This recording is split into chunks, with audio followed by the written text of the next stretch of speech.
Jorel Hato, here we go. Di kontrak 7 tahun ya, akhirnya setelah berminggu-minggu kita menantikan berita ini, youngster dari Belanda akhirnya berhasil bergabung dengan Chelsea di posisi left back ya. Jorel Hato ini akan melakukan medical testnya hari ini di London dan segera diumumkan sebagai pemain Chelsea sebentar lagi. Nah, apa aja sebenarnya fungsi Jorel Hato di Chelsea akan gue bahas, dan di akhir video akan ada cuplikan kemampuan Jorel Hato buat teman-teman yang belum pernah lihat permainan Jorel Hato, jadi tonton terus sampai habis ya. Sebelum kita mulai, tekan dulu tombol subscribe-nya dan jangan lupa buat likes dan komen video ini. Bantu gue untuk sampai ke 10.000 subscriber di akhir tahun. Gue akan kasih satu vintage jersey ya buat kalian semua di Instagram gue. Jadi jangan lupa buat follow Instagram gue juga @nandasugiono, karena banyak informasi mengenai Chelsea terupdate, baik itu dari sisi tactical, match, dan pre-match analisis di channel Instagram gua. Oke, setelah akhirnya resmi diumumkan oleh Fabrizio Romano ya, tadi malam berarti waktu Indonesia ya, Jorel Hato segera berangkat ke London dan ditransfer dengan harga 40 juta euro. Dan akhirnya ya, setelah negosiasi alot, karena sebelumnya Ajax minta dengan harga 50 sampai 55 euro, tapi akhirnya Todd Boehly dan tim berhasil melakukan smart move dan smart business menurut gue ya, dengan seal the deal seharga 40 juta euro, dan ini menurut gue sangat worth it banget.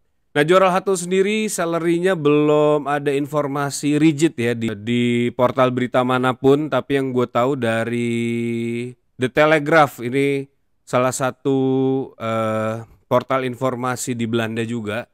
The Blues are reportedly to close agreeing a deal with over 40 million euro for the 19-year-old Netherlands international ya.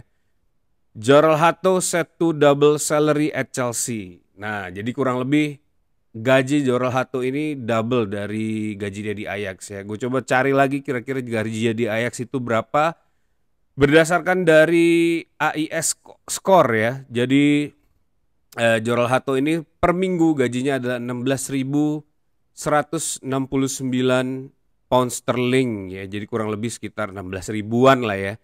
Berarti kalau dia double di Chelsea berarti kurang lebih gajinya ada 40.000. Nah, ini juga salah satu kekuatan bisnis Chelsea dengan mengandalkan pemain muda dan long term kontrak dengan gaji yang bisa di-reduce ya, di bawah rata-rata pemain yang bagus. Memang ini juga strategi yang awalnya gue pikir bakal blunder, tapi makin kesini kelihatannya semakin kelihatan bahwa strategi ini adalah strategi yang tepat dimainkan oleh Chelsea, apalagi di transfer window kali ini. Jorel Hato sendiri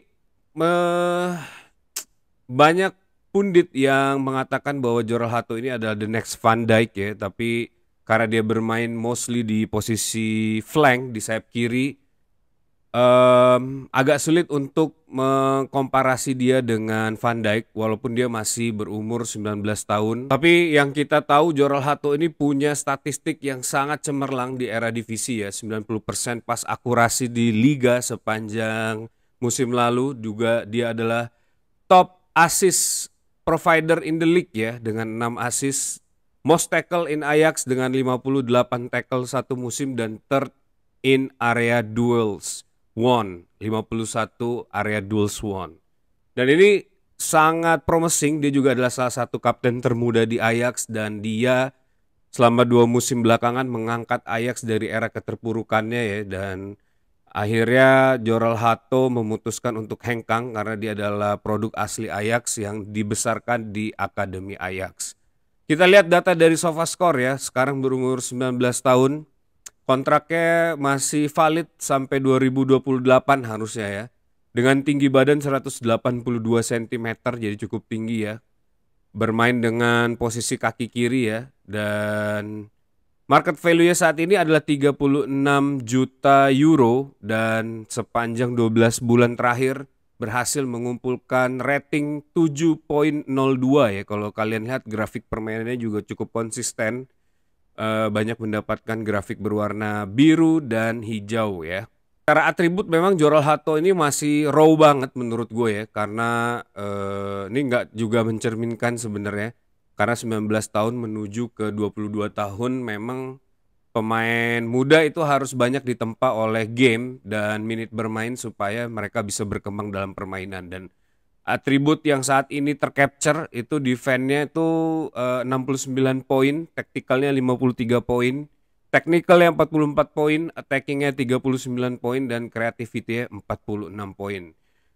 Tapi FYI guys, Jorel Hato ini sudah menjalani debut internasionalnya bersama Belanda ya. Dia sudah mendapatkan 7 caps sepanjang ini dan dia juga bermain di National League kemarin ya, melawan Spain juga, melawan Yamin Lamal, dan itu nanti gue akan kasih cuplikan videonya kenapa gue bilang Jorel Hato ini adalah salah satu talenta yang benar-benar promising.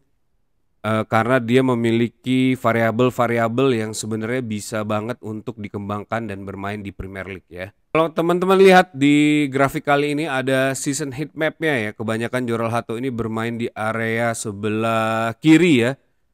Dan sangat versatile karena heat map-nya ini sangat lebar di area sebelah kiri. Mulai dari area low sampai middle sampai ke high zone. Final third-nya lawan, dan dia ini progresi permainan bolanya memang sangat positif ya. Jadi sering banget melakukan dribbling-dribbling ke depan, penetrasi, dan melakukan passing-passing juga yang sangat baik karena akurasi pasnya juga 90%. Jadi rata-rata dari 10 passing, 9 passing itu berhasil mencapai tujuannya, dan itu juga jadi modal yang penting ya menurut gue sebagai seorang pemain muda untuk meyakinkan pelatih bahwa spesifik area yang dikuasain oleh seorang pemain ini adalah di area sebelah kiri. Dan kelihatannya Jorel Hato ini punya tactical view atau pemahaman yang baik ya. Kalau dilihat dari heat map-nya ini, dia juga sempat bermain sampai ke area sebelah kanan walaupun touch-nya juga cukup sedikit, tapi di on box ya, di dalam kotak penalti bertahan itu juga dia bisa bermain di center back, walaupun sepanjang season ini kelihatannya tidak banyak ya karena heat mapnya sedikit banget, tapi kebanyakan dia bermain di area sebelah kiri. Dan ini pas banget untuk menjadi cover Marco Correa dengan beda 8 tahun ya. Marco Correa saat ini 27 tahun, Jorel Hato 19 tahun. Jadi ini kelihatannya tidak akan ada konflik yang terjadi antara dua pemain ini ya. Di musim kemarin bermain 31 match ya dengan 30 kali starting.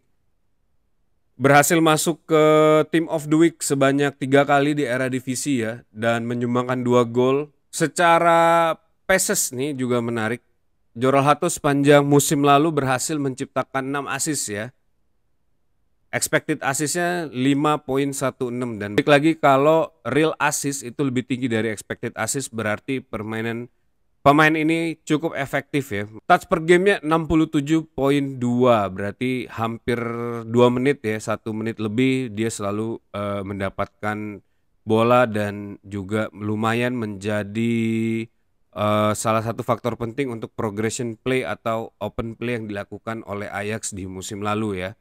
Kipas per gamenya 0.6 ya, 0,6 kipas per game. Jadi ini juga lumayan cukup bisa membantu serangan sebenarnya ya. Akurasi per game 45.2 kali dan berhasil menciptakan 90% akurasi per game ya. Di opposition half itu dia berhasil menciptakan 19.7 kali passing dengan success rate 84% ya. Ini juga cukup baik menurut gua. Terus secara defending ini yang luar biasa, Jorel Hato berhasil menciptakan 11 clean sheet sepanjang musim lalu dari 30 kali starting ya. Interception per gamenya 0.7, tackle per gamenya juga cukup besar 1.9 ya. Possession won ini di final third, berarti ini di posisi lawan itu 0.3, jadi juga bisa menghalau serangan dari final third lawan ya. Ini juga cukup efektif untuk memainkan permainan melawan tim-tim yang punya direct ball, jadi kita bisa mengganggu build up play lawan dari final third mereka ya.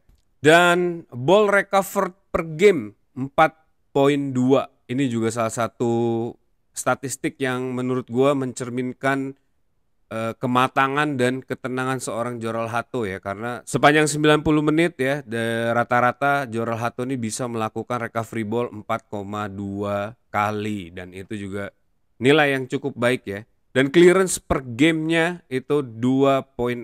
Jadi ya Marco Korea kita tahu bahwa clearance-nya juga baik dan beberapa kali sangat krusial. Dan gue berharap Jorel Hato ini bisa menjadi seseorang yang memiliki tactical analysis yang sama juga, bisa melakukan reading the game yang sama seperti yang dilakukan oleh Marco Korea, sehingga bisa melakukan goal line clearance seperti yang sering dilakukan oleh Marco Korea. Karena itu butuh kemampuan untuk reading the game yang baik untuk tahu dan berhasil melakukan clearance-clearance krusial seperti yang dilakukan oleh Marco Korea. Nah, kalau kita lihat ya progresi permainannya dari musim ke musim sejak debut di Ajax tahun 22-23 ya. Itu bermain 28 kali, terus di 23-24 bermain 44 kali, dan 24-25 di musim kemarin bermain 44 kali ya, dan berhasil melakukan 15 clean sheet ya secara keseluruhan, dan ini juga nilai yang sangat baik menurut gua. Dan kalau kita lihat juga di musim lalu ya, secara interception Jorel Hato ini berhasil melakukan 37 kali intercept. Di musim sebelumnya, di musim 23-24 berhasil melakukan 57 intercept. Dan tacklingnya kalau teman-teman lihat sepanjang musim kemarin, Jorel Hato ini berhasil membuat 88 tackling, dan itu impresif banget menurut gue, karena untuk melakukan tackling itu seorang pemain harus take on, berani ngambil resiko ya, berani untuk punya physicality yang bagus sehingga dia bisa melakukan tackling dengan baik dan benar ya. Dan sepanjang karirnya Jorel Hato ini belum pernah dapat kartu merah guys, berarti success rate tacklingnya ini cukup tinggi, dan ini menjadi modal penting juga untuk menjadi seorang pemain ya yang baik di Premier League. Nah, ada 3 faktor sebenarnya yang menurut gue kenapa Jorel Hato ini promising. Yang pertama adalah dari sisi ketenangannya. Yang kedua adalah physicality dia yang baik dan progression play dia yang sangat baik. Dan yang ketiga adalah duel 1v1 beast ya. Jadi Jorel Hato ini kalau 1 lawan 1 melawan pemain menyerangnya lawan, ini luar biasa banget kemampuan dia untuk menghentikan pemain tersebut. Nah, ini gue punya video pertama yang memperlihatkan seberapa tenangnya Jorel Hato di setiap pertandingan ya. Ini cuplikan dari era divisi guys. Tuh kalau kalian lihat, dia bisa melewati 3 pemain di on half ya. Luar biasa banget ketenangannya. Sangat tenang ya. Dan ini juga jadi modal penting buat build up play, karena Maresca sangat suka dengan possession play ya. Ini yang kedua adalah speed dan physicality-nya. Dia juga melakukan progression play ke depan sampai harus di fall ya. Luar biasa banget. Kenceng banget tuh kalau teman-teman lihat ya.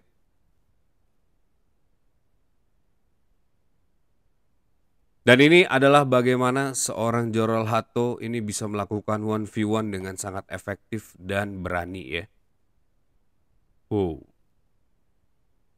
Hampir semua pemain yang melakukan 1v1 ini kesulitan ya kayaknya melawan Jorel Hato di era divisi. Ini di Belanda, ini saat dia melawan Yamin Lamal ya, teman-teman lihat. Paling tidak, kalaupun dia tidak bisa memenangkan duel, tapi dia bisa mengganggu pemain-pemain lawan ya yang melakukan build up serangan.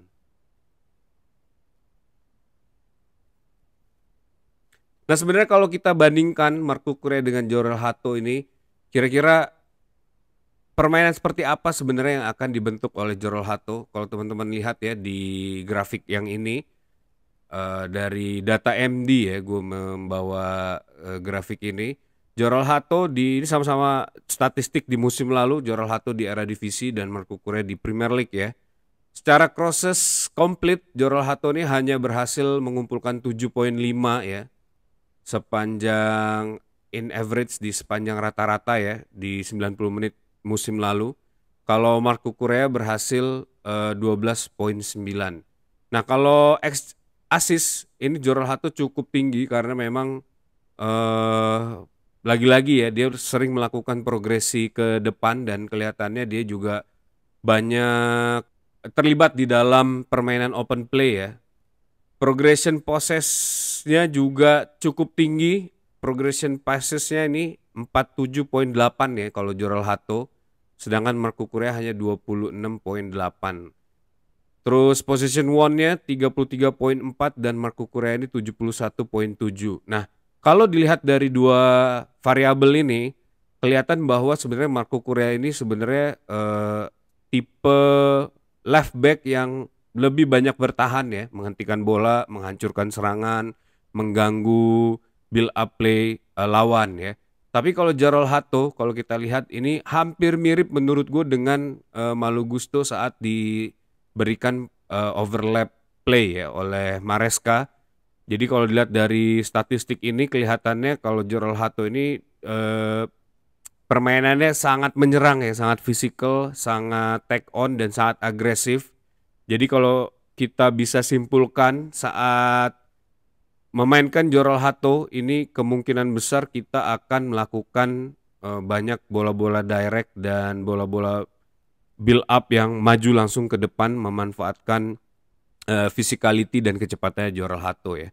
Defend duel in percentage juga lebih baik Jorel Hato ya. Ini juga cukup menggambarkan bahwa ketenangan Jorel Hato ini sangat tinggi. Dia berhasil melakukan 92,0% defense duel di setiap match ya di musim lalu.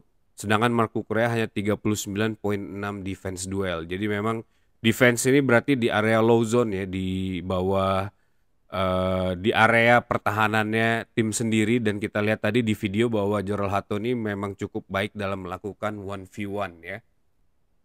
Progression carries-nya juga Jorel Hato ini ada di atas Marco Correa ya. Jorel Hato berhasil mengumpulkan 32,1 progression carries. Jadi ini membawa bola ke depan ya, ke high zone. Sedangkan Marco Correa hanya 22,4.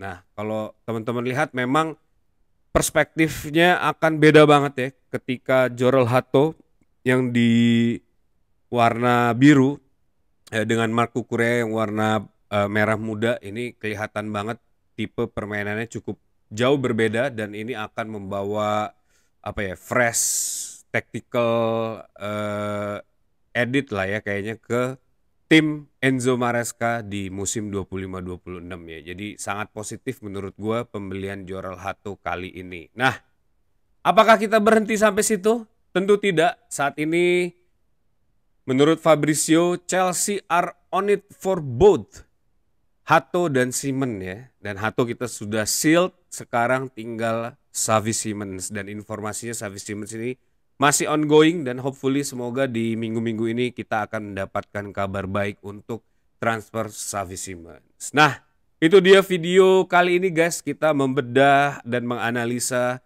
kemampuan dan fungsi Jorel Hato di Chelsea ya. Bagaimana menurut teman-teman semua? Apakah Jorel Hato ini bisa menjadi langsung fresh leg ya di awal Premier League, karena kita tahu para pemain juga sudah bermain sangat panjang ya di musim lalu, hampir 70 game. Seandainya memang perlu rotasi di awal-awal, apakah Jorel Hato ini akan langsung dimainkan oleh Enzo Maresca ya? Coba tulis di kolom komen ekspektasi kalian terhadap Jorel Hato di musim depan. Itu dia video kali ini, sampai ketemu bareng gue di channel Bridge of Blue ya.